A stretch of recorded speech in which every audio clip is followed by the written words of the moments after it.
Morning, folks. Morning.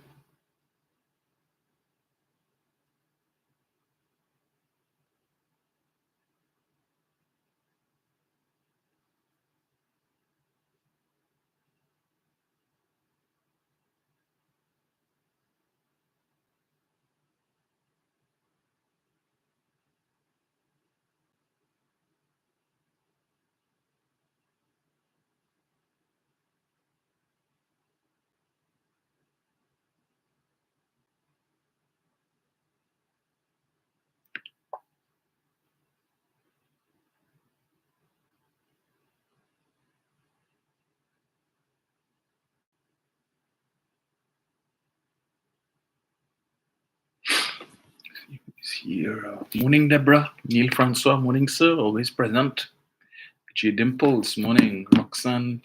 Morning to you. Yes, Roxana. Just jumping on for a little bit. My conference is over, so we kind of have a little bit of a free day today, but still have a little board meeting in a little bit. So I said, let me jump on, touch on just a couple, literally a couple things. Where's this thing?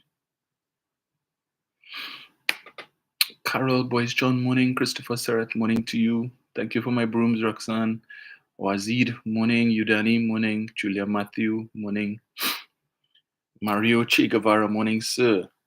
Annette Baird, morning. Alicia Alman de Roche, morning. Morning, Alison. Alison Samuel. Denise Coggins, morning to you. Good show. Morning, Davy Manuel, morning. Jenny Joseph. Ian Joseph, morning to you. Pamela Moses, Clay Carrington, morning. Morning, Florence. Where is this thing? I don't understand this way. I don't want to see that.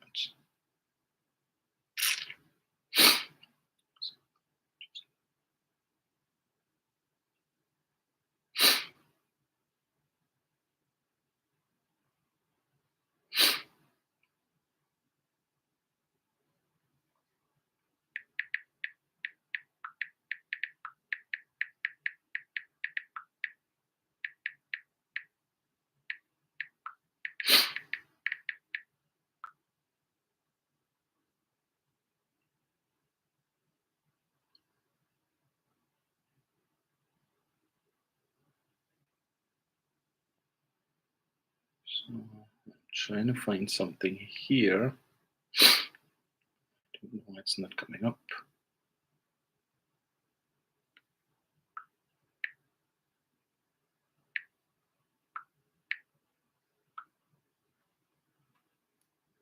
Right.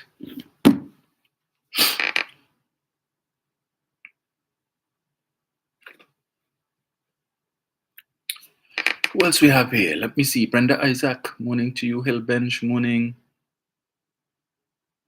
Yes, Roxanne, it has in fact begun early. Let me see who else I have on Facebook. Diane Charles, morning, Diane. Alison Rogers Joseph, morning, Milka Rock, morning, Milka. Joyce Neves, morning. Cynthia Jackson, Adriana Alexis, morning. Right, so let me jump into it one time, as I said, because I have limited time this morning. And as I always say, it seems whenever I travel is when it's always a bacchanal back home, you know? Always. So let's see what will raise head next week. Yeah. So yeah, because I'll be back home. Well, officially I'll be back home tomorrow, but then as I said, I leave again on Sunday, and I'll be back on the 13th. Then I have other travels. But anyway, we'll see how that goes. Yeah, this is a traveling year. So, fun fact, I must say again, yesterday we would have gone out to Rosalie River.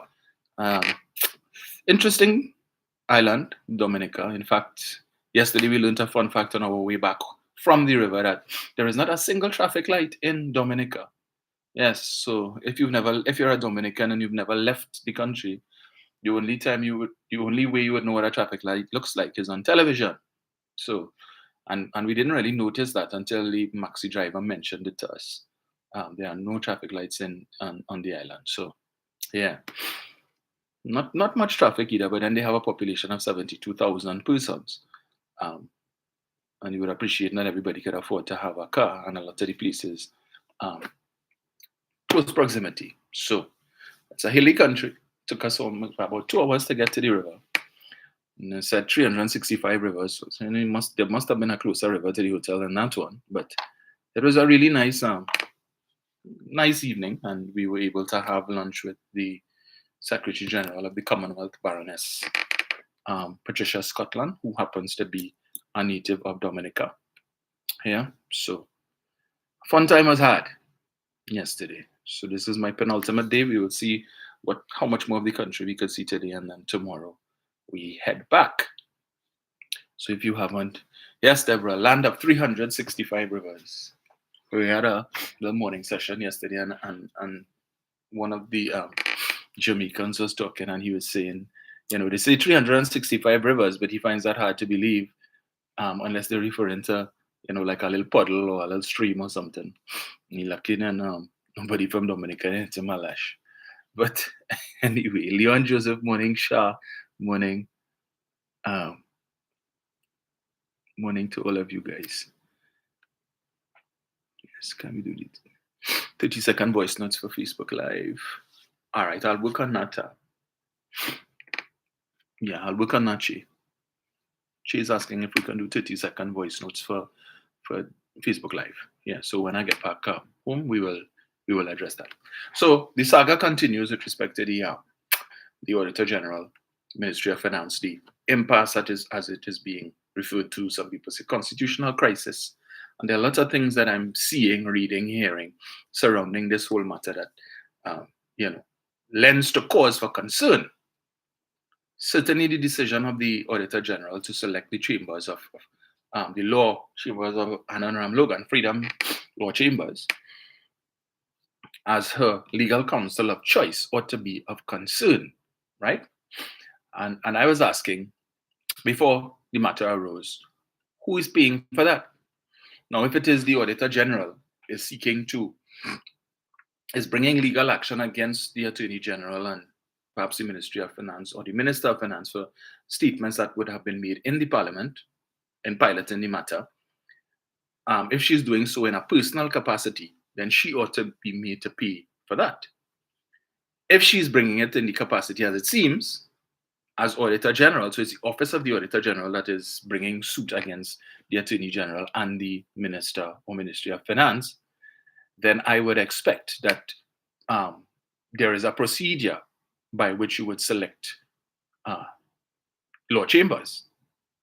So it's passing strange that you would choose that particular law chambers of Anna and Ram Logan. So I am of the view, and I see that a letter has been dispatched by the Auditor General calling on the state to pay her legal fees with respect to that matter, because she's claiming that certain statements were made that impugn her integrity and her professional background and all of these different things and whatnot, and she wants the state to pay. So yet another opportunity for Anna and Ram Logan to breastfeed off of the Treasury while he is not in office. In this instance, facilitated by High Office Holder, the Auditor General, right? So the Attorney General's office has indicated that they are seeking advice on the matter, legal advice on the matter. And I saw a post on Facebook yesterday with respect to that story about the Attorney General seeking legal advice. When you read the comments, it's mind-boggling. Sometimes reading these comments, if you're not made of stone stuff, you might end up getting a stroke.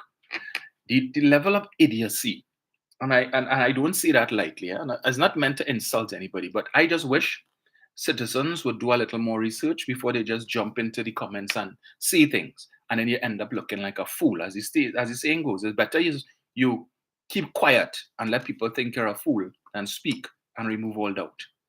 And I've seen people bashing the Attorney General. What kind of Attorney General he is? And he's supposed to be advising the government, and he's a lawyer. He's a senior counsel, so why it is he had to be seeking legal advice and all of that? And he dumb and they went to town on the Attorney General because he's seeking legal advice, which is a normal thing. All of his predecessors did that. And so I had to remind them, one of them in the comments. I said, well, didn't Anna and Ram Logan seek legal advice, expensive legal advice, in one instance from Vincent Nelson and Russell Martino as to whether or not he should and could sue Malcolm Jones? Didn't he? Didn't he seek legal advice from senior counsel on whether or not to sue the board of E-Tech for that $5 million transaction? Didn't he seek legal advice with respect to the decision to not follow through on or not to appeal the decision of Justice Budu Singh, I think it is, with respect to the extradition of Ishan Steve? And there are so many other examples that I could give.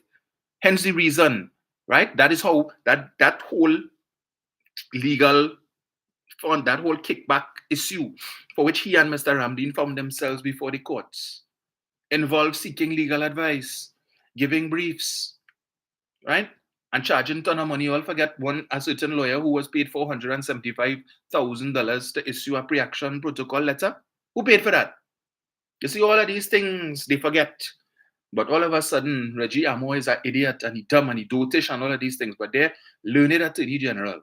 The one who, under his stewardship, legislation was drafted. He would have piloted it in the parliament and it would have been debated and passed. And then when he left office as Attorney General, you turn around and sue the state to say that the same legislation that was drafted under you, piloted by you in the parliament, was flawed. Really? Really? So you didn't know that? You, Mr. Bright, the best lawyer I'd have in Trinidad, didn't know that the legislation was flawed. So you're taking opportunities now after you come out of office. So you turn around and sue in the state because you say the legislation that basically you created, it had issues. This is the same man who, when the issue of Section 34 came up, and they were pointing fingers at him as Attorney General, legal advisor to the government and to the cabinet, ought to have seen, or, well, as advisor to the cabinet, should have been able to determine or to foresee what the outcomes of Section 34 would have been. And he said, well, no, I don't really have much experience with respect to criminal matters. I'm not much of a criminal lawyer. This was the BS. But since he leave office, it's only criminal matters he's dealing with. Yeah, he representing every and any criminal that willing to. All of a sudden, he's become an expert on criminal law. But when he was Attorney General, don't blame me for Section 34. You had to talk to Volney because he was a judge and he know about criminal law. I don't really have much experience in that field. That is the type of BS, bullspit that they fed us. But anyway, we'll deal with that on another day. But it is amazing how the citizens have come out in support of this Auditor General not being seized. And I realize the majority of people who are commenting, not just reading comments on social media, but listening to Professor Misinformation and Captain Clueless, reading articles, put on glasses. If you see them, they put on spectacles to look bright, and reading articles and don't understand the assembly from the elbow in what it is that they're reading, and then inviting callers to call in and comment on things that they know nothing about, right? A bunch of financial illiterates. You don't hear them I had to be fighting with on Facebook.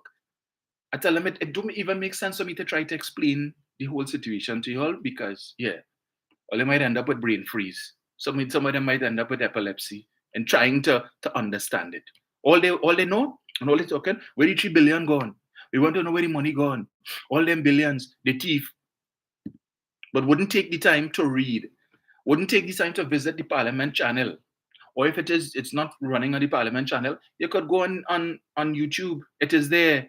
All of the parliamentary sessions, the lower house and the upper house, where the minister would have laid out the case, listen to what it is he says and try to understand. But no, we want to listen to the underground report. We want to listen to those two clowns and anything that is negative, and then run and bump your gum and don't realize you're making a complete fool of yourself. But before I go there, let me play this. Let me see if you all remember this one. All who want to defend this Auditor General, right? Let me play this. Where was the defense of this Auditor General? This is the last one who just demitted office. Duke told PDP supporters at their meeting in Blackrock that he received word that the Auditor General had intentions of coming to Tobago with a lawyer. Folks, I want to warn the Auditor General right now. Do not come into Tobago and get involved in politics. Stay out of Tobago politics. I'm warning you. As the president of the PS, I warn you, I will make your life a living hell on the workplace. I end no threat, is a promise. Duke said there was no reason for the Auditor General to speak on the matter involving the THA and the zipline controversy, as a report was previously issued. We'll shut down the regional department, we shut it down. You come to Tobago and talk any foolishness or any report. You have done a report, shut your mouth. Shut your mouth and stay in Trinidad. What coming up here for? Contacted for comment on the utterances of the PDP leader, Finance Minister Colin Imbert said Duke's comments were nothing short of disgraceful, reprehensible, and disgusting. Mr. Imbert asks, what is he afraid of? Why doesn't he, Duke, want her to speak? The Auditor General should not allow herself to be intimidated by such threats. Speaking at the same meeting in Blackrock, the PDP's deputy political leader, Farley Augustine, said the people of Tobago deserve better governance. Because every single time they create this kind of mess, you get less services. You can't get a single house. You cannot get a single house built in 4 years. Yet we have 1 billion plus unaccounted for. You know how much house that could have given? You know how much proper road that could have paved? Augustine said there would be accountability. Where was all of these bleeding hearts who coming out in support of the Auditor General now? Where were you all when Watson Duke made that threat against the former Auditor General, Ms. Pujadas? Where were you all? You all didn't care about that. You know why? All of you hypocrites from that other party. Oh yes, we must stand with the Auditor General, and she's just doing her job and all of that, and they threatening the woman, and the Auditor General department is under siege from the government. All of this foolishness. Where were you all? You know why? You all had nothing to say because all you like that. Yeah, we want the PDP to win, so we don't care if it is that Watson Duke lying, Farley Augustine lying and claiming that all this thing the Auditor General report said, when nothing of the sort is in the Auditor General's report. And I would defy anybody from that other party to come and tell us where in which Auditor General's report spoke about the zipline, right? It was a management letter that had been sent to the THA, to the Chief Administrator, requesting additional information with respect to the zipline matter. And the additional information was provided. The Auditor General's office was satisfied with the explanation given with respect to what took place, what transpired with the zipline matter, the expenditure of monies and so on. Hence the reason it did not make its way into the Auditor General's report. It is only when the Auditor General sends the management letter indicating that we are trying to audit this thing and we requested certain documents, we have not received it, and as such we cannot make a determination one way or the other on this matter. So we are putting it in the report for Parliament to see and to treat with it. Every single Auditor General's report that you go through. It is amazing. I went as far back as 2009. And when you go through these reports and you will see instances where the Auditor General is saying, they audited this ministry, that ministry, vouchers cannot be found, leases for $1 million rentals cannot be found. This document wasn't provided. That document wasn't provided. But yesterday, I believe it was, Munilal and Saddam decided to hold a press conference. And Mr. Munilal is reading, anyway, before I get to that, and I see people, some of the trolls jumping on here to ask where the 3 billion going and where the money going, right?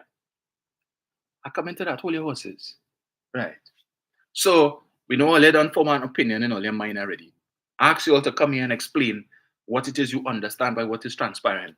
The thief $3 billion, okay. So I came upon that press conference, a video of that press conference last night. And I was looking at it and I'm listening to Munilal. It is amazing. They have absolutely nothing. They're so desperate. I am listening to this man holding up what are supposed to be transcripts from the Auditor General's report, the report that wasn't laid, the report that the minister has said is flawed in respect to the figures presented in terms of the government's revenue, actual revenue for 2023. Now we know, based on what we've been hearing, prior to the report being laid in Parliament, a copy has to be sent to the President of the Senate, the Speaker of the House, the Minister of Finance, right? Certain specific offices that it would be sent to. And thereafter, when it is laid in the Parliament, then everybody else will get a copy. But I listened to this man reading liberally from the report. Liberally holding it up. And look, put up page, they Photoshop, not Photoshop, they scan pages and they put it up on the screen for you to see and read. You can't, no mind, you can't make it out because you're writing small. And he's referencing things in there to say they're siphoning money. And they're siphoning money. And he decides to read one or two things from the report to tell you, look, this is where they're siphoning money. That the department of the valuations division, I think it is, or one of those, not evaluations division, sorry, one of those departments, I can't remember which one exactly, that was responsible for doing surveys and stuff, apparently purchased 4 drones from some company abroad. And they paid $26,000 for these drones. And the Auditor General is saying in the report that when they came, they would have seen, I think the first drone and the second drone is not yet here and whatnot. And he is saying that he wants to know where the money gone and one set of nonsense. 26,000 US something and whatnot. Police, this is him, eh? Police. We need an investigation into this. $26,000 spent and where the drones are. And I couldn't help but laugh. Again, from reading the Auditor General's report, 2014, the People's Partnership ordered 70 guns. 70 guns for the Pradial Larceny Squad, which falls under the Ministry of, I believe, Agriculture, Food Production. 70 guns were purchased. Money paid. Plenty money paid. And up to now, we haven't received them guns yet. The guns don't know what Trinidad look like. But I didn't hear he called, police. Look, we spent how much? Hundreds of thousands of dollars for 70 guns for the Pradial Larceny Squad, and up to now, the guns can't reach Trinidad and Tobago yet. But 4 drones. I think he said the Auditor General's Department said they saw at least one. 26,000 US. Police. We need to investigate. But I hear him say, police, we need to investigate the $789 million that the HDC cannot find. That the auditors, since we're talking audit, the auditors, KPMG, who would have started that audit since 2013 under them, can't find money, can't find house. $789 million worth of houses cannot be found. Not one. We can't even find a foundation, not a brick, not a load of red sand, gravel. Nothing could be found, but $789 million gone just so. And they have supporters coming here to ask about where the billions gone. But all you ain't care about 800 million in missing funds, in ghost houses. All you wanted to 100 million, AV Gillen, we go back with 100 million. But 800 million missing. Can't find house or money. And all you ain't care about that. Since 2017, yapping all them out about AV Gillen and the 100 million. But as I always say, under that party, more is less. And less is more. So 100 million is more than 800 million. So that's why they're fighting this 100 million. But the 800 million in HDC houses, we hear about since October last year in the budget. Not one of you bastards spoke on that issue. I'm not seeing you all coming on Facebook and talk about that, coming to ask where these 800 million. Why all of them go under in the comment section yesterday under that press conference and ask Munilal where the 800 million gone? Because all you ain't care. But all you love country and you want to know is taxpayers' money and we want to know where the money gone. But you only want to know where the money gone when the PNM accused. But when the party that you support is accused, we don't want to know. That is all right. Because, thieving under that party is par for the course. So we don't want to know. We know where it went. 500 million in cotton notes, $100 bills didn't come back into the treasury. Only you want to know where that went. Yeah, but you want to know where the 3 billion gone. So I listened to this man. Let me give you all an example. Right? Before I get to that the substantive issue, let me give you all an example. Auditor General's report. Since Munilal wants to go down that road, I really like to do the tit for tat, but since we want to go down that road, no problem. Let me get this here.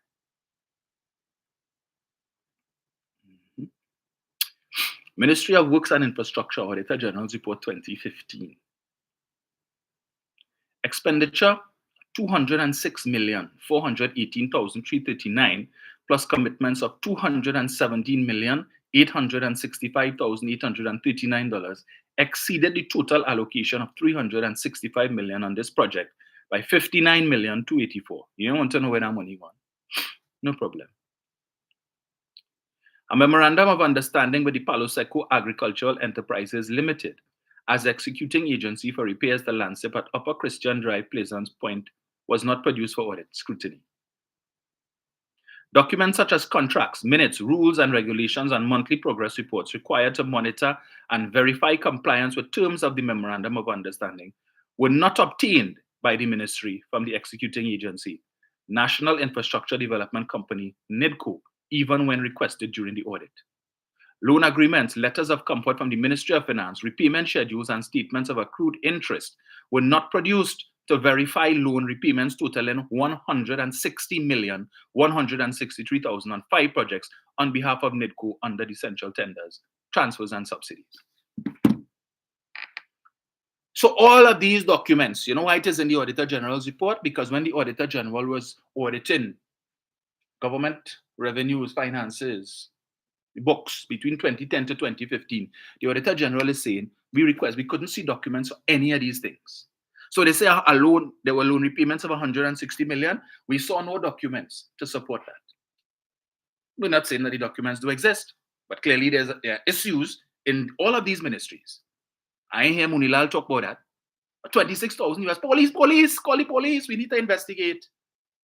Imagine this lout come to talk about the issue with the DPP's office, the building that the government rented for the DPP, the formerly Royal Bank on Park Street, where some $40-something million was paid in rent and the building wasn't occupied because the DPP decided not to occupy it. Not that the building wasn't ready for occupation, it was.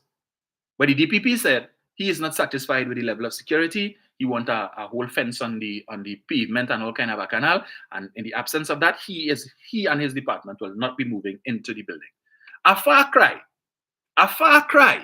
from number 1 Alexandra Street, which the People's Partnership left for 5 years, 3 months, and 14 days, right? For 5 years, it was unoccupied. 5 years, they're fighting according to Jack Warner, fighting like crab in a barrel to see who will get the building. And every time they decide, all right, we're giving it to this ministry, they spend money to outfit, and then they come and change their mind. Now, we're giving it to that ministry. So for 5 years, 3 months, and 14 days, they couldn't decide which ministry to give the building to, and it remained unoccupied. Not because the entity that they decided to give it to, in the case of the DPP, decided not. So the government now had no choice. The building was there. DPP just go in, move in, call the moving trucks, move out your stuff from Richmond Street and go across the Park Street. You say, no, I'm not doing that. I need all it to spend more money to do more things so I can feel safe. But in this case with Alexandra Street, nothing of the sort. 5 years, 3 months, and 14 days, $43 million spent in rent. Same amount as the building on Park Street for the DPP's office. But like Munilal, forget that. $5 million for security, $1 million a year. Like he forget that. $120 million to outfit. Like he forget that. And what other monies they spent. And the building was never occupied. But like he forget that. But oh, look at the new Auditor General's report here. And that is why Imbud don't want to lay the report, because he don't want to let us see that. Really? Really? Munilal. And his supporters clap that. That piece of rubbish. That nonsense. The hypocrisy that exists in that party is mind-boggling. They give their supporters absolutely nothing to hold on to. There's no, they can't say, well, look what they do. No. So any little thing that they could lock on to, hug up. Hey, look, we finally catch them after 9 years. And throw in all kind of bricks and big stone at the PNM for corruption. We finally get something we could hold on to. Yes, all these billions of dollars missing. Well, maybe if you all had taken the time to listen to the minister when he presented in the lower house, or when he presented in the upper house, you would understand what the situation is. The government is saying to the Ministry of Finance that for 2023, the state generated or earned $64 billion in revenue. The Auditor General is telling the government, no, you didn't. You only made 61 billion. The government is saying, no, we made 64. The Auditor General is saying, no, I'm telling you, you only made 61. So the Auditor General is telling the government you made less money than you said you made. So if the government wanted to thief as these supporters of that other party are saying, all Mr. Imbert has to say, well, okay, yes, I agree with you. It was 61 billion. We made a mistake. It really was 61. And knowing that it was 64, so well, here what now? The Auditor General say, you see that extra 3 billion? That doesn't exist. That is in our imagination. And so let's make it disappear. Since she say we only make 61 and we say we make 64, well, let we thief the 3 billion. The Auditor General has basically handed the government on a platinum platter the opportunity to thief $3 billion because she telling them they make less money than they are telling her they made. That's the crux of the matter there, you know. So all who talk about the thief, how the billions gone and the thief, ask the Auditor General, because she's saying that $3 billion doesn't exist. She's saying it never existed. She's saying that the government doctored the books and that the government inflated the revenue figures so that they could look good. That they inflated the revenue figures in a year before a general election to say, look how well the economy is performing. Look how much revenue we are earning. The economy is booming. That is what Monilal was basically saying yesterday. You know, he said they're cooking the books. Yeah, just in the same, they're cooking the books according to he. So they're cooking the books to make the economy look better, to make it look brighter. Because they're singing a song every day with the economy in a mess, the economy in shambles, and all of that. But if the economy is in a mess, how could the government be generating that type of revenue? So that's what he's saying. They're cooking the figures to make it look like they make more money than they made. So again, I say, if the government want to thief, as all you're saying, they could thief. The Auditor General has handed them an opportunity to thief 3 billion. Because if she's saying it don't exist and we say it exists, well, then let's just go with what she says. We go in with 61 and we're going to thief the 3 billion and nobody... What are they say? It's not us. It's the Auditor General saying 61. So if fellas come, $3 billion on the table for we to share up by, how much you want? How much you want? What we know, had it been that other administration, oh yes, they would have gladly do that. Gladly do that, to thief all of that money. And what the minister is saying, you know, it's amazing. If only people would just take the time to listen, but all they want to listen to the wrong sources. People who, again, as I said, don't know they are assembly from the elbow in respect to finance. So the minister made the point that last year, that the system is that when the government issues refund checks for VAT, and we know we've been hearing that cry all the time, VAT refunds, the government are paying VAT refunds and the business sector suffering because they need the money and the government ain't paying. No. VAT refunds, income tax refunds, all of these different refunds. That is, now remember, a refund means that the government is in receipt or holding money that does not belong to it. A refund means you have money for people, right? Accounts payable. That is not your money. But the problem is that the government has to generate the revenue and have sufficient cash on hand to be able to meet all of its budgetary obligations. And then any little excess that it has, they could take that and say, all right, let's start back paying the people the income tax returns. Some of you all who do your income tax and complaining, it's 2 years now I'm waiting to get back my income tax refund. I can't get it yet. Every week you're calling the Border Inland Revenue to find out. I want to find out the status of my income tax return. Yeah, well, the supervisor approved it, but we are awaiting releases from the Ministry of Finance so we could issue the check. You all familiar with that? And so the minister was making the point that with respect to revenue, they use a net system. So the government, and VAT, as you know, is a form of revenue for the government. But not all that money belongs to the government. Because my understanding of how the VAT system works is that the businesses are allowed to net off the VAT that they would have paid against the VAT that they receive from sales. And if there is any excess, the government would have to give them that refund, right? But we understand for years we've been hearing the challenges faced by the government in having the monies available to pay these VAT refunds. So the minister said, under the old system, when these checks are issued, for those of you who have ever received a VAT income tax return check, you would know government's bankers is the central bank. The check is drawn on central bank. That is where the government's accounts are kept. So when you open your mailbox and you get your income tax refund check, and it is non-negotiable, because when you look on the bank on the check, you would see non-negotiable. So the check is crossed. So to negotiate that check, you have to deposit it to your account and wait for 4 working days for the check to clear. So when you deposit this check into your bank account, that 4 days that the check is on, the funds are on hold, a process takes place where this check has to now go back to the bankers on which it is drawn, so that the central bank could verify that this is a legitimate check, that this check is real, this is not a forgery, this is not a fake. Send it back to them, right? They go through it, they receive, okay, yes, we see this here, this number, whatnot. The reader, because they have things, it will read the check, right? The ink, whatnot, right? This is a legitimate check. And then funds would be removed from one account to the other account to facilitate payment to the respective bank, your bank, so that you could get your money, the bank could take off the hold, and you could push your card and get your money and go and spend it. That was the old process where they would actually send the physical check. Now, for those of us who ever worked in the bank, and I know Carol Myers, my good friend, could bear me out on this, right? I remember in my early days in the bank, I'm surprised that the central bank only recently implemented this system. So the automatic clearinghouse, or the automated clearinghouse, as they say. So what the banks would do, and this is what I was aware of, so rather than send in the instance, so normal checks, you have a checking account, I have a checking account, I write a check, whatever.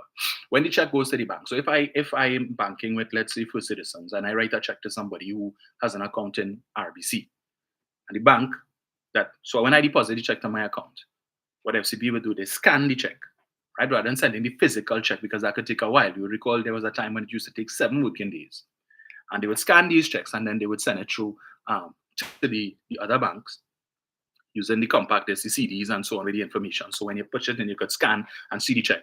Now the check has to go back to. So if the person that I give the check to banks with Republic has to send the scanned copy of this check to First Citizens.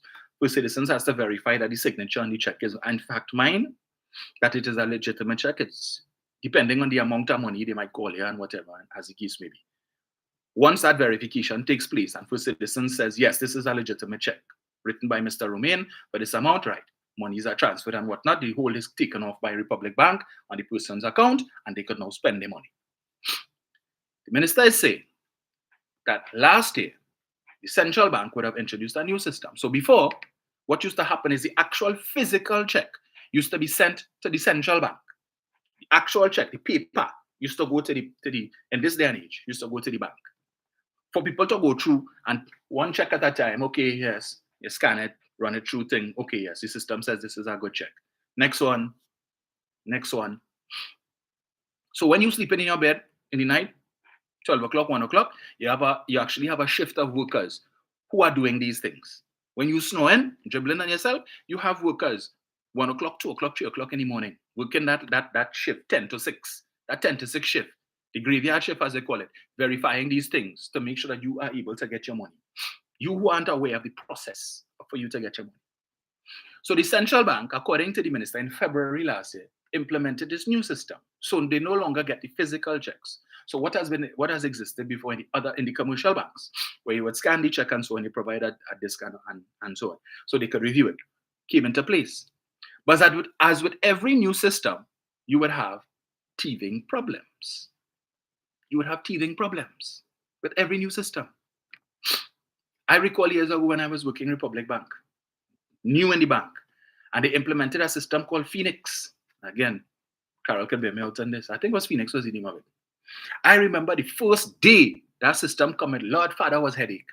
When the bank closed and we start the process of balancing and whatnot and taking reconciliation of the day's activities, man, pressure. First day, second day, millions of dollars cannot be found. We don't know where, because this is a new system. We're trying to navigate this thing, and the system telling us millions missing. It took us weeks to reconcile, having to get the physical vouchers and go through to see if this thing was posted correct. In some cases, it double posted, it triple posted, and all kind of madness. And had to reverse all of these things. And weeks it took us. As I said, with a new system, once it goes live, you will encounter teething problems, and then you start to see the issues. Because they would have done it on the back end, but not in the volume that would have been done once it goes live in all of the branches. So things double and triple post and all kind of madness. So you put through a transaction for a withdrawal for $10,000, and the system showing that $10,000 withdrawal 3 times and 4 times, and you have to go through now to pick up that, to reverse it and so on, to try and sort that out. It was craziness. The public didn't know that, right? But that was the hell that we went through for weeks in Republic. So in the same way, the minister is saying that in this instance, when this new system went online, there were teething problems with the commercial banks being able to access the system to send the scanned copies of the checks to this new system for central bank. So it was a whole setup bacchanal that happened. And in the same February last year, there was at one particular transaction, with respect to a VAT refund, where the item was posted as $2.6 billion, right? It was posted at $2.6 billion. Now, the minister is saying that is an impossibility because the government's revenue position is such that we would not have issued a $2.6 billion VAT refund for anybody, right? One transaction amounting to 2.6 billion. So we know right off the bat that ain't making no sense. He didn't authorize that. He knows that because that 2.6 billion would clear up a significant portion of the VAT refunds owed by the state to businesses. So that and the issue. So when they doing the reconciliation now, so after that process takes place, it is the Board of Inland Revenue that has to get involved in respect of that matter to treat with, to make sure that all of the VAT, because remember, it's the Board of Inland Revenue who issues these checks on behalf of the ministry, right? Anything to do with taxes and so on, Board of Inland Revenue does that. So after they did, the Board of Inland Revenue now would have picked up on this, but eventually, so whatever went back to the Board of Inland Revenue, they have to now process these things and so on. Now we have to understand, sometimes, and some of you could bear me out on this, I know a number of persons. The government issue an income tax refund check. They send it to you in the mail, but all you know, TT Post is snail mail. So the check sent, but you may receive it, right? But you know what you get? You got the notice that normally comes after the check, telling you this is the assessment, whatnot, and this is the amount of your refund. You get that. So you know that usually accompanies the check. So you got that in email and you're waiting to see, well, where the check? I know this is normally come after the check, but me ain't get the check. 6 months while you go on your call Board of Inland Revenue, they tell you, well, we dispatched this check since such and such date. Now remember, checks have a life span, right? 6 months. After 6 months from the date of issue on the check, it is still dated. So once that check is still dated, even if you get it after that, you cannot encash it. If you go to the bank and you deposit it, they will tell you it's still dated. They give it back to you until they take it back to the drawer. So you have to take this check now back to the Board of Inland Revenue for the Board of Inland Revenue to reissue it.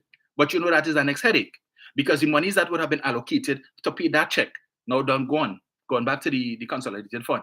So you have to wait until monies are now available again for you to get that money. And that could take months or another year or more. Frustrating. So these are the things that happen. So the minister was making the point. Total government revenue received minus refunds would give us the actual revenue, the net revenue, right? Because if you remember, VAT is income or revenue to the government. So if I receive $5 billion in VAT and I have to pay back $2 billion in refunds, then it means the net figure is $3 billion. So the actual revenue that we would have earned from VAT is really $3 billion, not 5. Yes, we collected 5, but we paid out 2 in refunds. So what is left is what would be recorded as revenue or income for the government, right? So this $2.6 billion transaction, as the minister was saying, because of this new system that came into place, all right, there was an issue. So when it was picked up earlier on this year, after the records was sent to the Auditor General's department as is required by law by the 31st of January. In doing the reconciliations, the budget division, which falls under the ministry, going through this thing now realize, oh wait now, the figures we get from the Board of Inland Revenue not matching up with our figures. And it's by a hefty figure, a big amount. So they start trying to do the reconciliation to find, what really going on here? What madness taking place in the Board of Inland Revenue? Board of Inland Revenue telling us this is the amount of money that was paid out in VAT refunds or in refunds, but our system not saying that. That ain't making no sense. Where does 2.6 billion come from? So Budget Division trying to figure out. So Budget Division call Board of Inland Revenue to find out, listen, or let's send us this thing here, but this is matching up with what we have, And it off by quite a bit. Not $2, not $100 million, it's billion. So the public servants from the Board of Inland Revenue had to meet with the division, Budget Division, Ministry of Finance, to try and sort out this thing. So they're going through this thing now, realize that let me scrutinize and see where this error came from. And boom, they realized what happened. This transaction, this one transaction, that threw up the whole thing. They said, but this didn't happen. Oh, shucks. That's what went on there, boy. So apparently, there was some issue in the amount that was entered or posted was a significantly incorrect amount. So when Board of Inland Revenue realized the problem, in conjunction with the Ministry of Finance Budget Division, we don't send the records to the Auditor General's department already. So that is the figures they're working with. What we going to do? We could hush our mouth because man studying this is a big oops, we could lose our work. So what we could do, we could hide it and hope nobody figures it out. Or we could go to the Minister of Finance, explain the situation to him, and see if it is he could intervene and make some sort of representation to the Auditor General to let them know this error happened and we need this to be fixed. Because basically, this error is saying that the state paid out more money in VAT refunds than they actually paid. Now remember, there's records you're looking at. This money wasn't paid out, but we have documentation stating that it was paid. $2.6 billion was paid in VAT refunds, but it wasn't paid. So if it wasn't paid, it means this money is still in the government's coffers. And this shortfall in terms of, so because these records that were sent to the Auditor General's department is saying that the government paid out this $2.6 billion. Hence the reason, as I said before, the net system, whatever you pay out is deducted from whatever you receive to get the final figure. So if it is saying that we pay out 2.6 billion, but we didn't pay it out, so it means we have the money is there. But our records are showing that we don't have it. Our records are saying that we paid out 2.6 billion. So we need to address this, reverse this thing here, correct the records, and let the Auditor General Department know that we didn't pay out this 2.6 billion. So once it remains in the government's coffers, it's treated as revenue for the financial year. So the government is trying now. So after they figured out what the problem was, what caused this thing, you have to fix this transaction. So remember I told you all just now, in the same way with Republic Bank, when they launched this new system and you had items being double posted and triple posted to fix it. Because if we didn't do that, then it means that Republic Bank's financial records for that year would have been incorrect in terms of the bank being able to determine how much revenue they made and all of these different things. It would have been wrong. So that had to be fixed. So if you find that an item was double posted or triple posted, you have to reverse the excess because it was supposed to go through only once. But the system is showing it went through 3 and 4 times. So the excess times have to be reversed so that the figures could be correct. So we need to correct this $1 billion transaction that claims the state paid out 2.6 billion in VAT refunds, which they didn't. So if it wasn't paid out and it's still in the government's possession, then the actual revenue figure should be higher, not lower. And the government is saying we're trying to get the Auditor General's department to give them this information so we could correct the record. To say that this transaction didn't exist or this amount wasn't paid out. It is incorrect. And there is nothing. And that's why I'm saying the Auditor General's department in doing the audit ought to have picked up on these things. This is not a small figure. This is a big figure. I am no auditor. I said my late sister was an auditor. So I have a basic understanding of how the audit works. And sitting as treasurer on a fairly large enterprise, I said, I have some understanding of how audit works. The little things, when you provide your documents and they're going through, and they call in and they want this and they want that. And we've seen this transaction here, but we're not seeing the supporting documentation. Mr. Romain, can you help us? So I have to now pick up the phone and call the in-house accounts people to tell them, well, look, the audit team from this company say they need to get this. They're seeing this transaction, or they're looking at the fixed asset register, and we are saying, based on the fixed asset register, it's saying that we have this, and this. But they said during the course of the audit, they didn't find it. They didn't locate it. Where is this? Is it here? Is it there? Because they are saying they're not going to verify that we have this unless they see it. So I don't understand how the Auditor General's office didn't pick up on this, but anyway. So again, I said, as the crux of the matter is, the Auditor General's department is saying, so Curtis, Pamela is saying this is true because even when the customs executor was implemented, we had real problems with declaration entries. You see, there it is. Somebody who is actually involved in the process is telling us when you implement a new system, headache. So this new system at Central Bank, and the minister would have outlined simple things as reading the ink. Is a special ink that is on the check that has to read the numbers, right? So, and if the system cannot pick up that ink, all of that causing problems. So you might find a check might be scanned and not even entered into the system. because it's the new system, not reading the English special ink. And we learned all of these things simply by listening to the minister, how the process works. But only the persons who are interested in the truth will inquire and actually listen to find out, well, what went on and how the process works. But when we like bacchanal confusion, propaganda, and we just want the government to look bad, this thieving rowdy government, we want to hear the truth. So Munilal came in his press conference and said, oh, the minister come and the thing, and he didn't go into details as to what the minister said. And what is even worse, in listening to him, it is clear he probably sit down in the parliament, but he vexed because the minister brought this matter on Private Members' Day. Private Members' Day, which is the last Friday in the month, belongs to the opposition. So they could come and debate anything that they want. Any matter, any issue that they want to debate, they could come and debate it. That is their day. And it ends at 6 o'clock. So when the minister now, on the adjournment of the House for Private Members' Day, raised this issue, this for debate, David Lee jump up, Madam Speaker, I rise on 33.5, standing order 33.5 or whatever. So the Speaker looks at the book, the standing orders book. She says, okay, I'm seeing here 33.5, yes, I'm aware that Private Members' Day ends at 6. The debate ends at 6. She says, but the day doesn't end at 6. And we have precedent where on Private Members' Day, we would have raised other matters after 6 o'clock. So promptly at 6, the leader of government business, Camille Robinson-Regis, rose to her feet and put forward the motion that this House do stand adjourned, that this debate do stand adjourned at 6 o'clock because we have another matter to raise. So I don't know if it is they were sleeping on themselves, but I know Monilal was in the House because his name is not one of the 5 that Kamala has been bashing as being absent from the parliament. And if it is that these 5 dissidents were in the parliament, we would have held the government and it would have been 1919 in the vote, and we would have defeated the motion. And according to Monilal, the government would have collapsed and they would have had to call a snap election and all kind of bollocks. But you in the House, and you didn't hear the minister say that this new system was implemented in 2023, February of 2023. So hear him yesterday in his press conference. So the minister come and he said, this thing happened. This error in the posting of this transaction and so on. Well, we want to know, well, if that happened last year, did it happen the year before? And did it happen the year before that? And how many other times has this happened? You didn't hear the minister say this new system was implemented in 2023.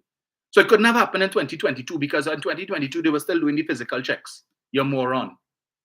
But of course, your supporters don't listen, right? They don't want to listen to Coleman, but they want to hear nothing he had to say.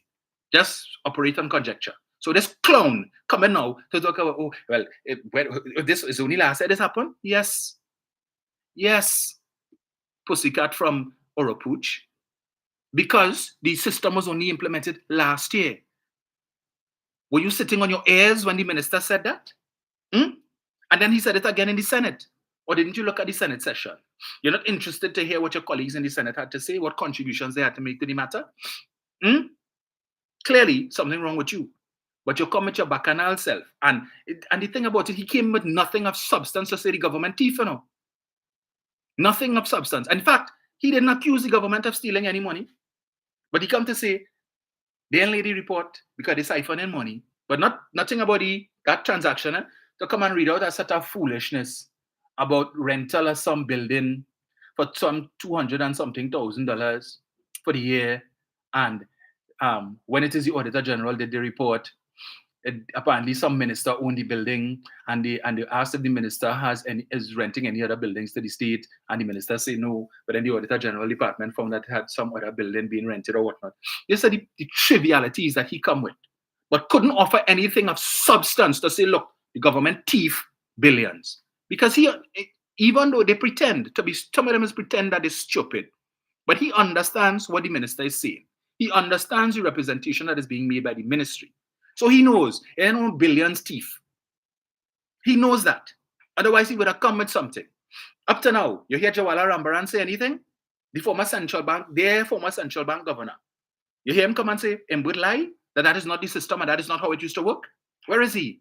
Normally, when anything like that happens, I would think there's a former central bank governor. If Mr. Mbut is lying, you should come and tell them, see, yeah, that can happen. Come and say it can happen. Up to now, has he said that? Where is he? Silent. The minister is saying that the problem originated with the central bank. If that was untrue, you're trying to tell me to have nobody working in the central bank who supports the UNC to send them something in the same way they could get a copy of the Auditor General's report before it is laid, and he could have come to his press conference and read from it liberally. It has nobody working in the Board of Inland Revenue who supports the UNC. Nobody working in the Budgets Division who supports the UNC. Nobody working in Central Bank who supports the UNC to say, oh, they lie. Look the proof here. So the Central Bank governor would sit down and say, well, I'm not saying anything if this is untrue. So he just said, well, all right, I will allow the Central Bank to take licks for something that we didn't do. When it is that the minister in his presentation would have mentioned the fact that with respect to the printing of the new $100 notes, that he would have written to the Central Bank requesting information on the printing of these notes, who are the printers, the cost and so on, the cost per notes, and all of these, a significant amount of information he requested. And he said the response from the Central Bank was, they pointed him to a section in the Act which says that they are under no obligation to give him any such information.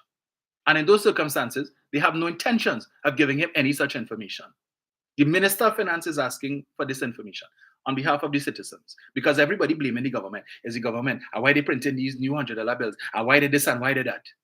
But the minister is saying that is the remit of the central bank. I requested information as minister with respect to that transaction and for the printing of these new notes. And the central bank basically tell me, I mind my business. They don't have to tell me, and they're not telling me nothing. So if it is that the central bank could take such an approach to the Minister of Finance, why would they sit quietly if the minister is lying on them and not respond to what the minister is saying, if in fact it is incorrect? Now, the minister has also taken issue with, and he has launched an investigation to where the Auditor General is claiming that the corrected accounts were backdated. And the minister is saying that is not true. The accounts that were sent to the Auditor General's department, the updated accounts are dated April 16, when it was sent. But apparently, the Auditor General is claiming that it was backdated, seemingly, I guess, to January, when it was supposed to have been sent. And the minister is saying that is a blatant and flagrant untrue. That is untrue. And if that is the case, the Auditor General needs to speak to that. But of course, the supporters, all of these defenders of the Auditor General, anything that points to some level of concern with respect to the actions of the Auditor General, that doesn't form part of the discussion. We're not listening. We're not interested in that. So if we say the Auditor General did this and what, we're not concerned that the Auditor General went directly to Anand Ramlogan's lower chambers. I want to ask, how come Kamala Prasad-Bissessar doesn't have an issue with that? This is the same woman who was Attorney General in the year 2001 thereabouts. Had a concern. She wanted to know on what basis, on what grounds, her predecessor, Ramesh Lawrence Maharaj, hired Carl Hudson Phillips as counsel to Bob Lindquist in the investigation into the Piarco Airport. And she wanted to know if tenders went out and what was the process. Madam, you were concerned about that back then. What was the process by which Mr. Carl Hudson Phillips was selected? But you're not concerned now as to the process by which the Auditor General selected Anand Ramlogan's lower chambers? You're not concerned about that?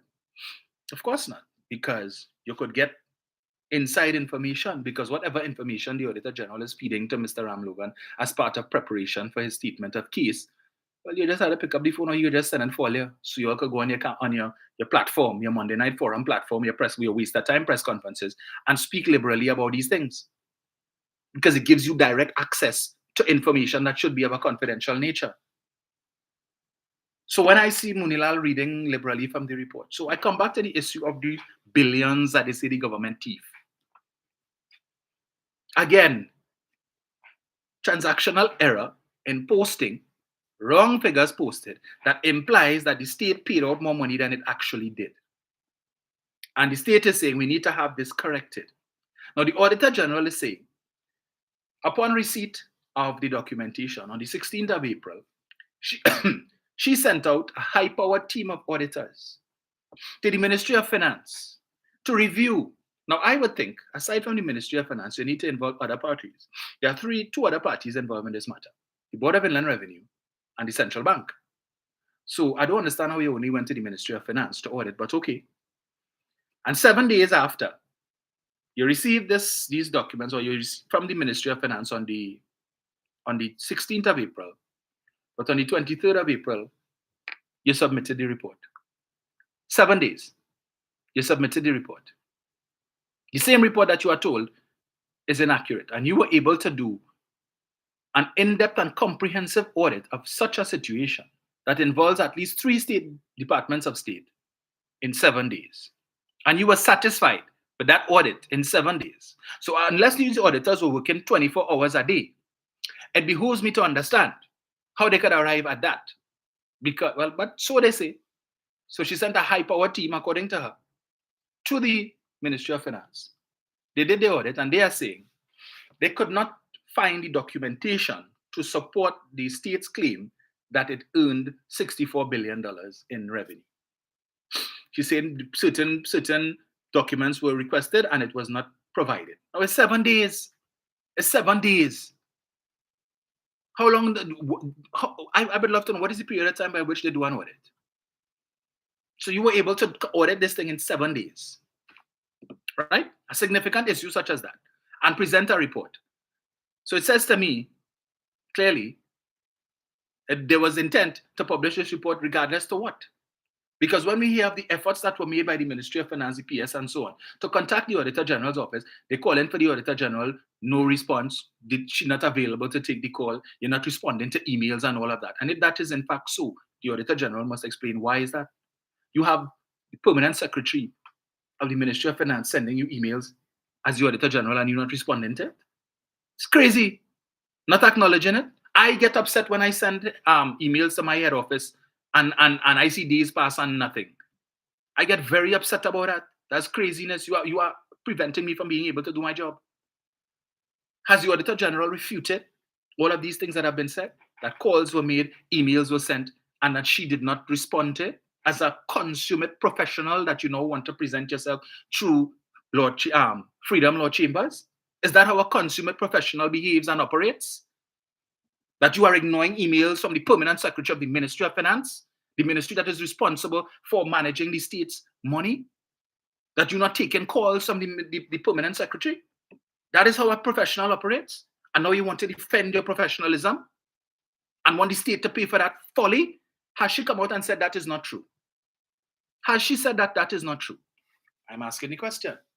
And therefore, if it is that you are not refuting these claims by the minister, then you have questions to answer about your suitability as the Auditor General, when it is that you are ignoring correspondence of that nature that impacts on the country's finances. And Munilal spoke about it yesterday. It's probably the only sensible thing that came out of his mouth. That it is important to ensure that the records are correct, clean, precise, because these are the documents that are looked upon by foreign lending agencies when the government looking for a loan outside. When it is that the IMF have to come, when it is Moody's and Standards and Poor's and so on need to give a credit rating, these are the things that they look at.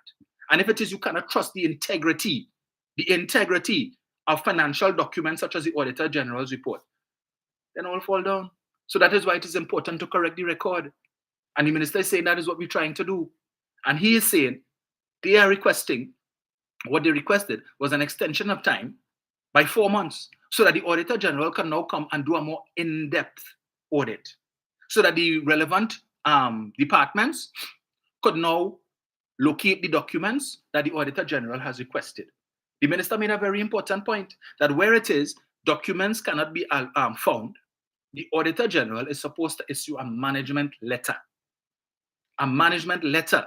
to the relevant department or ministry to say documents were required for this audit. We requested this, we didn't get this. We requested that, we didn't get that. So it's an elevation. So you send it to who is the head of that department. So if it is the Permanent Secretary or the Deputy PS or whoever it is, in Tobago is the Chief Administrator or whatever, letting them know the seriousness of this matter. We are conducting an audit. We need to get this, and this, and this. We are issuing this management letter. This is pre-action. We are hoping by sending this management letter that you all would give us the information, the documents that we request. And failure so to do would result in this matter finding its way into the final report. And it makes you look bad. It makes your department look bad. So fix it. But the minister said no such management letter was sent. So now he is hearing that they didn't get this document, and when they came to audit, they didn't find that document, and this wasn't presented, and that wasn't presented, but no management letter was sent to the head of the ministry, well, the second in command, the PS, to say, we are investigating this matter that you all brought to our attention, but the documentation to verify what you're telling us cannot be found. And therefore, the PS would then have to find, well, okay, where does this information reside? Does it reside with the budget division? Is it in the Ministry of Finance? Is it at the Board of Inland Revenue? Is it at Central Bank? And then we could make the request to have these documents provided to you so that you could substantiate what we're telling you. But the crux of the matter, the bottom of the thing is, government is saying we made 64 billion in revenue. The Auditor General is telling the government, no, you only made 61. And unless we can see the documentation to support that you made 64, we go in with 61. So we are saying that you make less than you said you make. Why would the government come and lie about the amount of money that they made? To what end? Other than as Mudilal says, they want to make it look as if this government is performing and that the economy is performing. That's the only benefit to be derived from it. But you know what they're concerned about? Let me tell you what they're concerned about.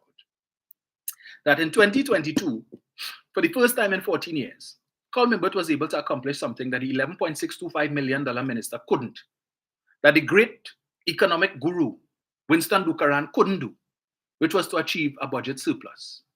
In 2022, it was recorded that Trinidad and Tobago, for the first time in over a decade, recorded a budget surplus in excess of $1 billion. That is worthy of commendations, that is worthy of plaudits, that is worthy of a round of applause. For the first time in 14 years. What they were not able to accomplish. And so they don't want it to happen on a repeated scale. So we can't have budget surplus in 2022, budget surplus in 2023. Then that means the government doing well. The monies are being managed well, that they were able to satisfy their expenditure and still have a little extra in the kakada. That when it is that you make money, extra money, you could put in the Heritage and Stabilization Fund. All of these things, they don't want that.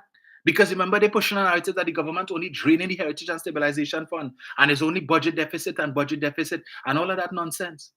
So if it is the man who we call the square peg in the wrong hole, the Dwen, the engineer, to his prudent management of the ministry and the government, the state's coffers, is able on a consecutive basis to realize a budget surplus in a year before a general election. What we could do? What we could do? Because it means they would be able to show us up that when election time come around, Imbert could jump on a platform and boast. We had consecutive budget surpluses, something that the People's Partnership was never able to do. They may want to hear that. They may want to hear that. Because you know what?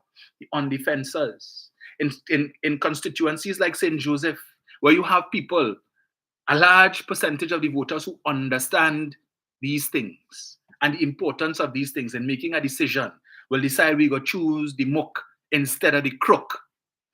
Because the muck seems to know how to manage the economy. The muck seems to know how to manage the finances. That the muck not spending wildly on all sort of foolishness. A budget of 63 to 65 billion. And if the muck doing that and could achieve budget surpluses, well, it's better a vote for the muck than the crook who couldn't do that. That is what they're concerned about. Because not everybody, the ilk of Ron Harford, would be inclined to vote for the crook on the premise that the crook wouldn't always be a crook, but the muck will always be a muck. Well, I will vote for the muck any day when he could achieve that type of results. That muck, I have no problems voting for, because I know the crook would achieve the 3 billion. So I better let me go with the muck, right? Because the muck will come and tell me the truth. The muck will lay the truth to the public and say, look, this is what the situation is. But the crook would say, we get opportunity to thief 3 billion, but let me thief it. Because if the Auditor General saying we only make 61 and we saying it's 64, well, all right. We go in with her figures and we go thief the 3 billion. So when we leave office, even if we get vote out, we good to go. Bank account fat. Yeah? It ain't have enough space in the backyard to bury buckets of money. It's $3 billion we're talking about. And I keep making the point. If this government wanted to thief, they could have been thieving since 2016. All those mega projects that the UNC left behind that this government ended up undertaking and spent less on. Chirep interchange, UNC say 503 million. This government did it for 221. That's over $200 million they could achieve. Do it for the 221 and say the UNC said the budget was 503. We go in with 503. But we do it for 221 and we thief the difference. They could have do that. President's House, they said $169 million to repair President's House. This government did it for 89. That's an additional 80 million they could have thief. To repair Napa, the UNC told us it would cost upwards of $100 million. 2 years they shut down Napa. Over $100 million it would take to effect the repairs. This administration came in and did it for 20 million. There's another 80 million they could have thief. Understand that. All these projects, the Arima Hospital, the Point 14 Hospital, came in at less than what the UNC, the People's Partnership, had budgeted. So all these projects, they could have thief money and serve 1 term in office and retire after that, the amount of money that they could have thief. Did they do that? No. Instead, they retendered all of these projects that came in far less than what the People's Partnership was going to spend. Red House project, UNC, $950 million. This administration did it for 441. $500 million less, $500 million less. They could have thief that too if they wanted to thief. I keep saying the People's Partnership handed them opportunities to thief on a platinum platter. Any one of these projects, they could have choose. Anyone. And go with the budget that the People's Partnership was proposing and thief money. Not one did they do that with. So when I see their supporters coming and talking rubbish about thief and the PNM is invented corruption, are they serious? Miss me with that bullshit, please. Miss me with that nonsense. All these opportunities, and not once did they use it to thief. But all they come in with this foolishness and want to know where the billions go and where the billions go. And ask the Auditor General, she say it didn't exist. The minister is telling you they made it and she say no. So if he's telling you he made more money than she says he made, then where the thief? If it was the reverse, and she was saying the book showing that the government earned 64 billion, and he's saying it's 61, then you could have a case to tell me about thief. Then he would have to explain where the extra 3 billion went. But he is telling her we made 64. She's saying no, it's 61. Based on what they did, it's 61. Well, okay, go with 61 and thief 3 billion. Simple as that. Simple as that. Mr. Was the time there? Let's see my colleagues messaging me. It's one other thing I wanted to touch on. Related to this same issue, and Munilal and his folly. Right? Let me see. Did I screenshot this thing here? Let me see. So, come on 1 sec. Let me pull up this here. The things that they don't talk about. No. All right. So, let me see if I get this. Of the public purse under. No, not this. I don't know why did I not. I thought I screenshot that. All right, Amarada. Let's not. Let me see this here. Right? No, that wasn't it. All right, give me 1 second, folks. Let me just see if I find this thing here because I wanted to read this thing. The Auditor General's report for 2015. And I wanted to touch on overpayments. Right? Since Munilal wants to go that way, I wanted to touch on that. To give you things that he wouldn't talk about. Just give me 1 second. Let me find this thing. I don't know why I thought I screenshot that. That was the substantive thing I wanted to touch on. Let me see if I could get this here. 1 second. No, that's not it. Is this it? Yes, this is what I was looking for. Auditor General's Report 2015.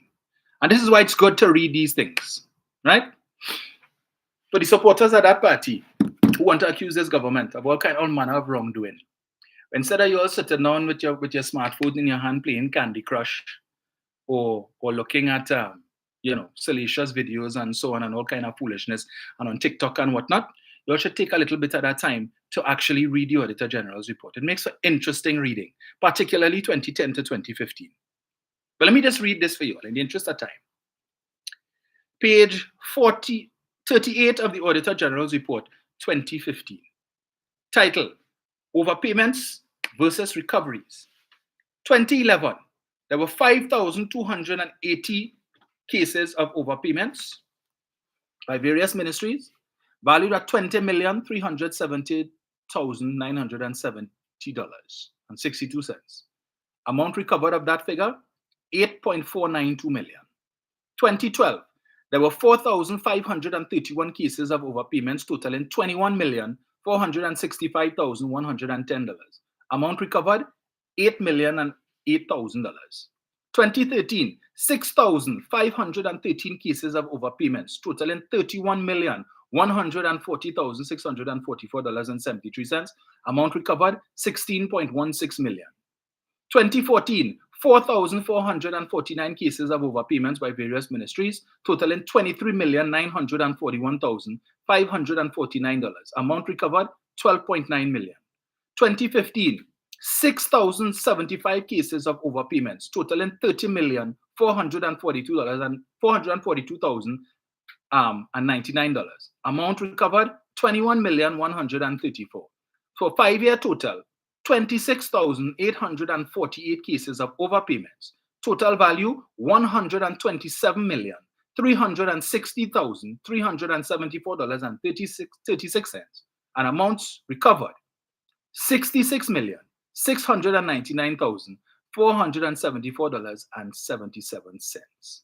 Less than half of that $127 million in overpayments was recovered every single year. Millions in overpayments, right? So it means that you have people in the ministries who could be doing all kind of ratch and bubble, issuing checks to people 2 and 3 and 4 times, right? It goes on to say the need for the cases of overpayments to be ascertained and for controls to be strengthened with a view to minimizing the incidence of overpayments is highlighted year after year by the Auditor General. An attempt was seen to be made by the Ministry of Public Administration to find solutions to the problem in 2011 to 2012. So after 2012, they gave up. And a committee was set up to address the issue. A draft report was formulated. However, there was no evidence of any further action having been taken. This is 2020, the Auditor General's report of 2015, telling you that since 2012, the Ministry of Public Administration tried to fix the problem. They did a draft report, but there is, up to 2015, no evidence that any further action was ever taken to fix the problem. So they realized that there's another opportunity to thief. Leave that alone. Leave that alone. We will generate a draft report, and so that it would look as if we tried to fix the problem. But we recognize we could thief. We could thief. So leave that. So $127 million in overpayments between 2011 to 2015, and only $66 million recovered, right? So it means, therefore, that you have over, what, $60 million, $61 million missing. $61 million of your taxpayers' money for that 5 years gone missing. But Munila ain't gonna come and talk about that. You don't talk about that, but you come to tell it 26,000 US spent to purchase 4 drones, and the drones are reach, and the police. But we ain't calling police for this. 61, we ain't calling police for that. This is not something for him to come and talk about in his press conference. No, they'll come to talk about our foolishness. He's so desperate, looking for things to talk about. I have to take a sip of water for this, yes? I can't read this on a dry throat. And every minute only sipping like he had diabetes and talking rubbish. Are we supposed to take these clowns seriously? Well, they can't be serious. Cannot be serious. Significant things like this, you wouldn't talk about. But coming to talk a drone. And wouldn't come to explain to the population. You know why? Because you realize that the UNC could benefit from ignorance. I don't mean ignorance in a bad way, because people genuinely want to know, but the information that is out there, some people probably say, well, I don't have time to go and sit down and listen. You could pull up on YouTube from last week, from the Friday, when this issue was raised, when the minister piloted it to the Parliament. It's about 20 minutes. You tell me I can't sit down and listen to the minister for 20 minutes? 20? There was one other thing I wanted to play before I jump out. Let me see if I find this here, right? Let me get this here. This right.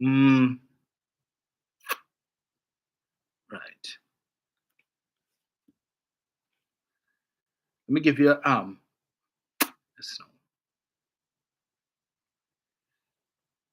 this is the UNC in Parliament, the quality of representation that you get.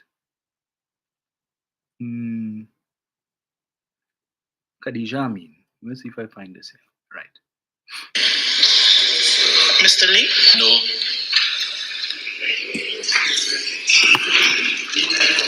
Miss Amin?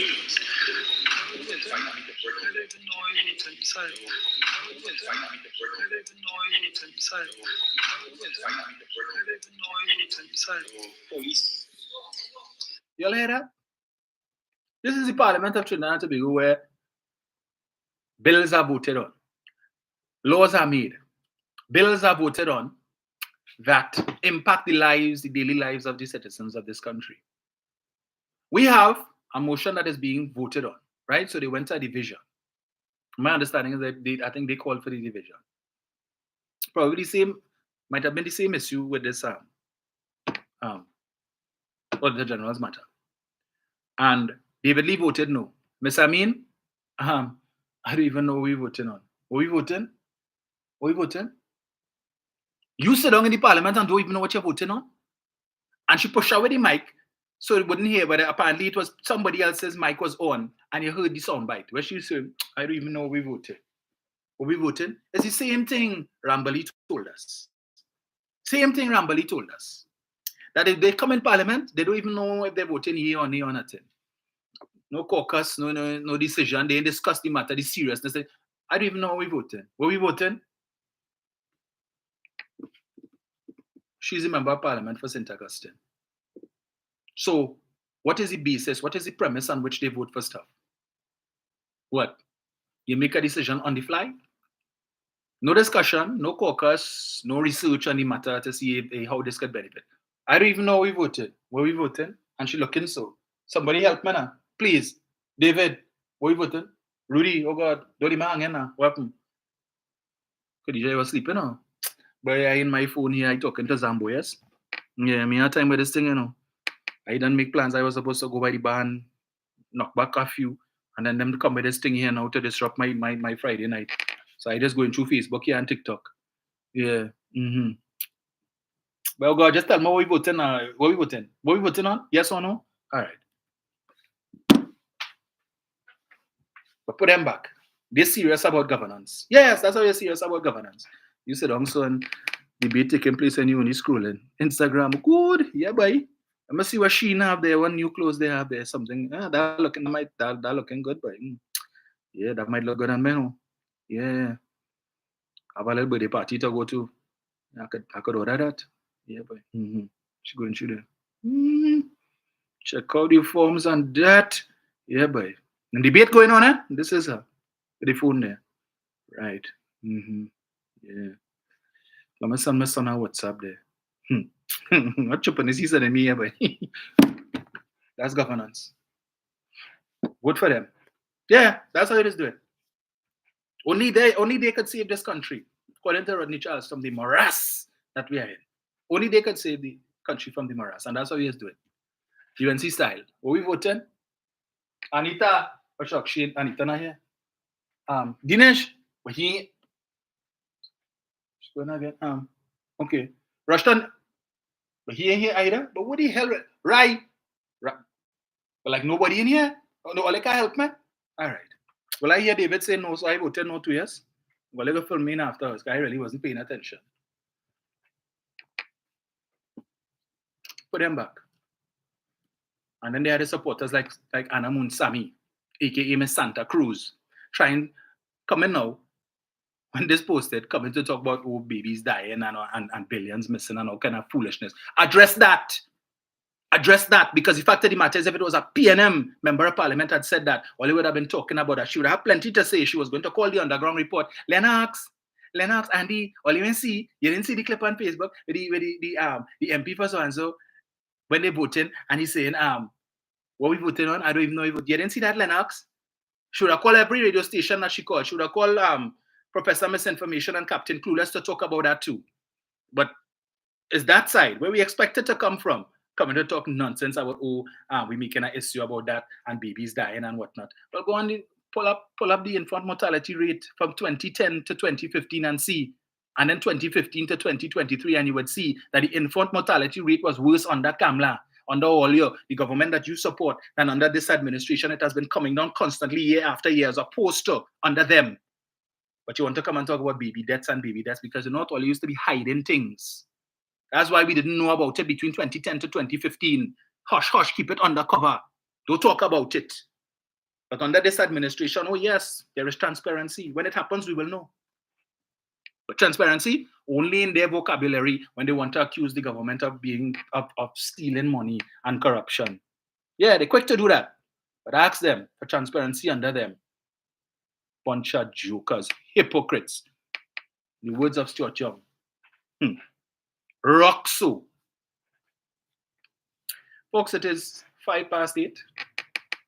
I did say I was just jumping on for a bit to give you all a touch on a few items because it's really upsetting me when I'm seeing the developments in with respect to this Auditor General's thing. Really upsetting, I must say, right? And there must be a more concerted effort to get the information out there and to try and explain to the people in the simplest way possible. Because I'm reading the commentary from supporters of that other party, and it's the most amount of tomfoolery, idiocy I've ever read and seen. I keep saying they don't know they are assembly from the elbow, but want to talk about finance. Go and do a crash course. Instead of coming and talking rubbish about where the billions gone and where the billions gone. I keep saying, ask the Auditor General. She says she can't find it. Shucks. But you don't want extra time to do a more in-depth audit to find it. Just to scrutinize the documents. You ain't want that. No. Because you have masters to serve. Who are those masters? Call names, I go whistle. Anyway. Bunch of jokers. Anyway, let me jump out there. So folks, we will, well, I must see. I know Sunday is definitely out because, as I said, the time I would normally do my live, I would be airborne. I'll try and see what it is that I could do on Tuesday morning. And of course, Tuesday I'm supposed to be heading to New York, so we'll see how that goes. If not Tuesday, definitely can't do it Tuesday. Friday is a possibility. We'll see. We'll see how that goes. Yeah. So I hope I was able. Yes, Scotty. Assembly.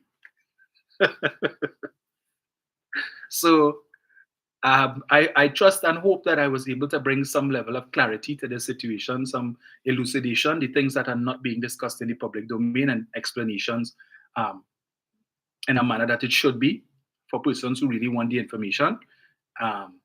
So yeah, but as I would take note of how Altair says frequent flyer. Yes, Altair trying to be. Curtis said he's confused as to how the UNC is even still in Parliament. Unfortunately, Kurt, you have at least 300, well, probably less, but according to them, 309,000 people who hate the PNM so much that they prefer to choose the crook over the muck. But as I asked Mr. On my last slide, when I addressed that situation, if Mr. Haffer could tell us what to do when the crook is also a muck, what to do? Who to vote for in that case? And clearly, we know it have plenty crooks and mucks on that other side. What are we voting on? I don't even know what we're voting on. Why am I still here? What am I doing here? I thought I would have been home already. I thought I would have been by the Lazy Lizard or the whoever bar that is hang out by. Zamboni messaging down my phone. Where girl? I didn't understand already, I thought, no boy, this stupid input come and play, bring in our next motion here, and like we go and sit down here for the next 3 hours, boy. Girl, you want to repeat how I get here the night, sir? You want to mash up your ribs this time? Oh gosh, some boy trying, but if I leave, what come like tell me? Poor thing. All you do fake belly pain says that time of the month. You need to leave. Mario say play it again. Mario back at the listen. All right, let me play it again. Oh Lord. So let me get.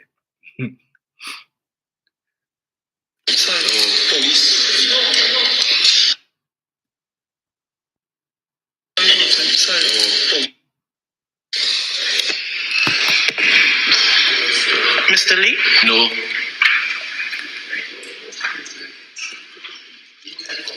Miss Amin?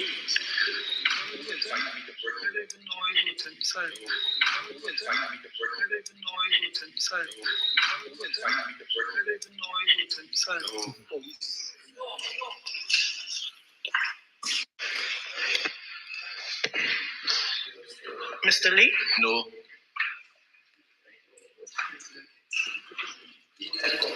Miss Amin?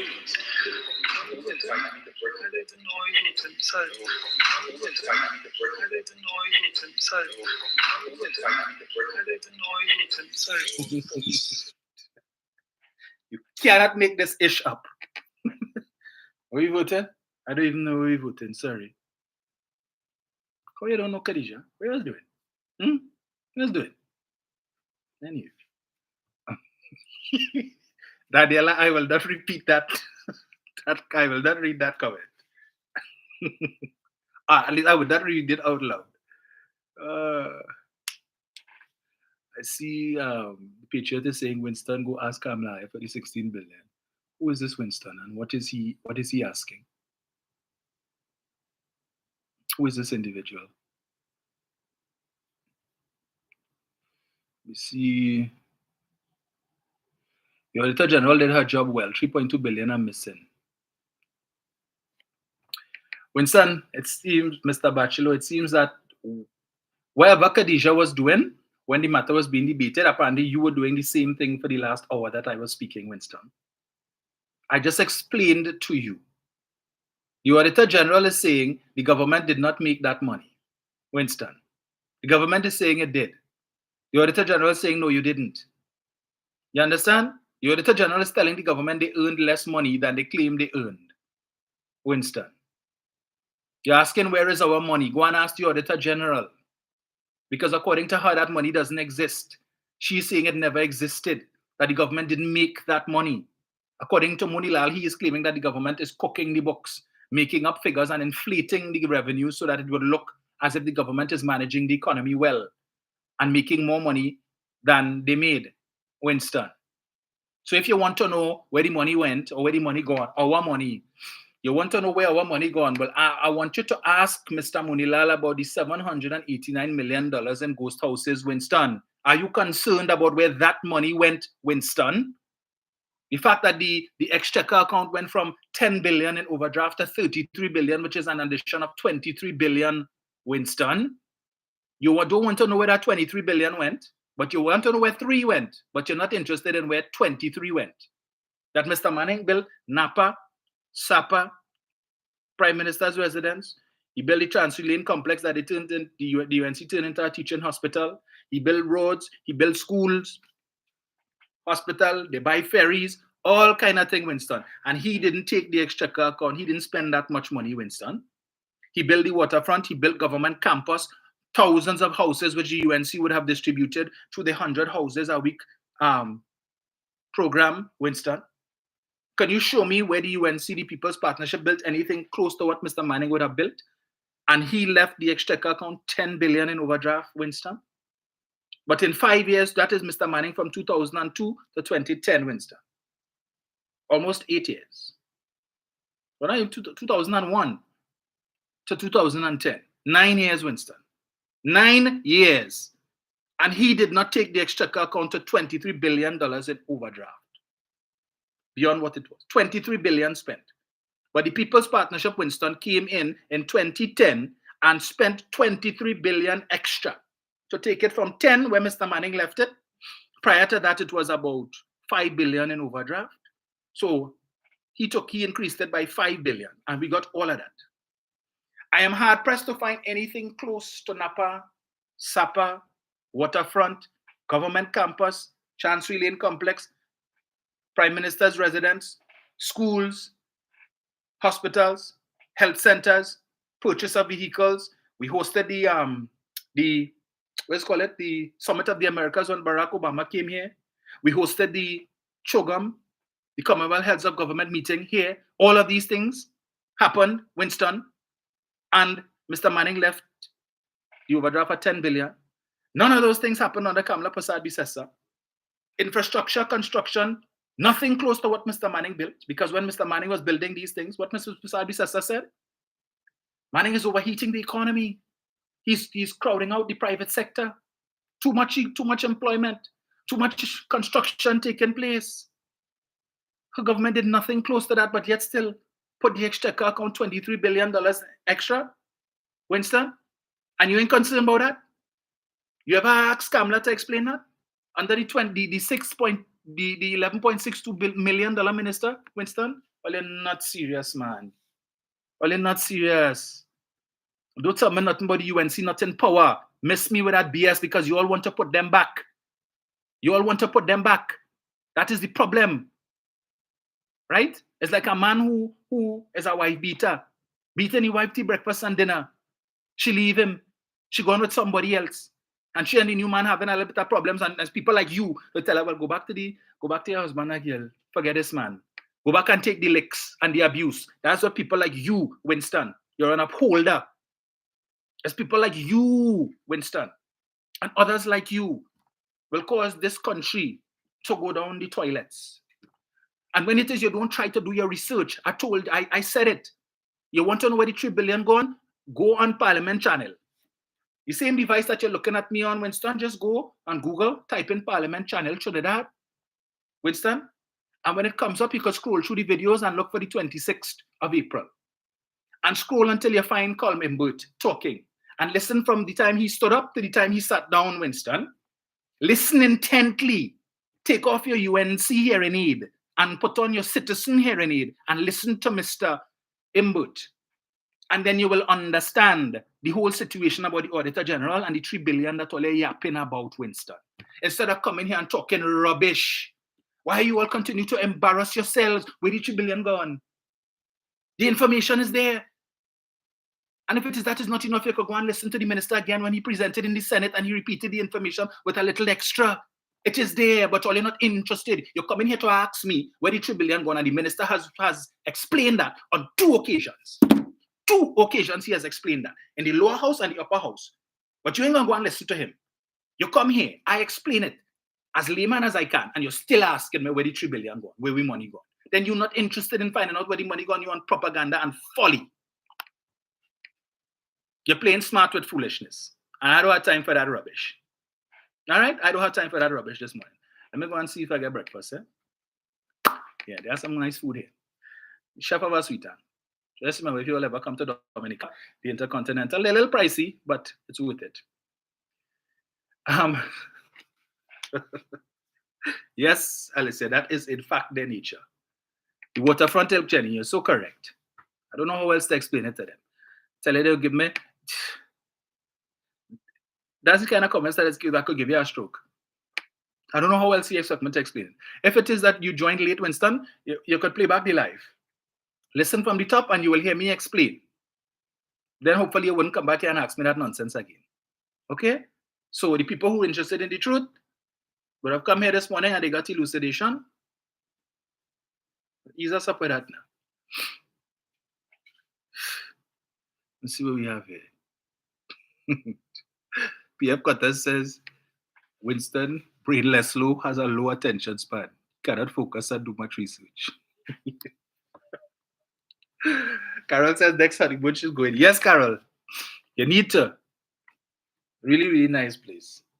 I haven't even had opportunity to explore the grounds yet because I've been so busy over the last few days, but I'll use what time I have left between today and tomorrow to do a little bit of exploring. Hopefully I get to see a little more of Dominica today. A really nice country, nice island, hilly, but miles and miles of just trees, and that's why they call it the nature isle. Beautiful, beautiful. If you like that kind of thing, I mean, you're driving up to the river, and you see these little nooks where people have the nice little cottages just cut away into the mountains, which just surrounded by trees and so on. That is the life. Simple living here, you know, such a running out money and all them kind of things. Simple living, seeing the people, and they're very, very friendly here. Yeah, really nice. We need a little bit of that back home. So Jenny says, trust me, he will come back because that is what they had to do. So true. Yes, Jennifer says rivers in which to bathe. Yeah, I didn't go in the water yesterday, but you know, but Rosalie River, beautiful. Different spots if you are not a swimmer, have areas you could just go. Some people were just sitting on the rock. Some people just submerge themselves in the water, lean up against a nice rock and enjoying the water. Then they were the more adventurous, the more brave ones who decided to go up on the ledge and jump off into the water.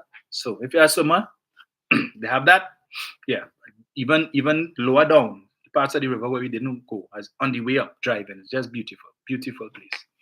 So I will try to do so, Julia. Julia is asking if I'm coming to Brooklyn. Once time permits, I will so do. Morning, Judy. Judy Khan. Yes, Monica. Dominica, the Sulphur Springs. I heard about the Sulphur Springs, Monica, but I haven't had a chance to experience it. So hoping to. Yeah. So folks, thank you all so much for joining me this morning. Always a pleasure to be with you. And I will try my best to see what I could do over the next few days. I know, as I said, Sunday's out because I will be airborne. Maybe when I get in, when I reach, if I could do it probably Sunday afternoon, Sunday evening, I'll try to do it. If not, we'll see how it works out. Yes. Right. Yeah, every time they ask me my name here, Carol, I just tell them the name of your country minus the A. So it's easy to spell. Yes, share the live, folks, and make sure. So when next you see these miscreants talking rubbish about where the money gone and where the money gone, let them know now. Let them know. Direct them. Tell them, hey, money ain't gone. Anyway, probably want to know, ask the Auditor General because she's saying the money never existed. Right? She's saying the government make up that. They make up that and they say they make 64, but they didn't really make no 64. They just create that to make it look as if they're managing the economy well and they're generating revenue. Despite what the UNC is saying about they mash up the energy sector and they mash up the economy and so on. So basically, in a nutshell, the Auditor General's report is basically saying the government that the 3 billion is imaginary money that Mr. Imbert and the government made up to cook the books according to Munilal so that the financials will look better than it actually is. And the minister is saying we made it. Problem is there was this error with respect to this one posting, right? That shows $2.6 billion was paid out in VAT refunds that was not paid out. And once we correct that, correct the record, the revenues would go up by that amount. Because if it didn't pay out, it is there. It is revenue with it that is supposed to be the coffers of the state. Simple. But you ain't going to hear Professor Misinformation and Captain Clueless discussing that. Figure because they put on spectacles to read an article that they're bright. They don't even you're not even looking bright. Right? You're not even looking bright. But that is the extent to which they had to go. And you sit down there and yapping like if you know. Look, folks, well, I know I could end up staying here for long, but thank you all so much. You're most welcome, Pearl. As Mario says, have a productive day all, as I always say. Make it a good one, and we will chat again soon. Yeah, so you all will see when the notification comes up. So I'm headed downstairs now. Yeah? Later.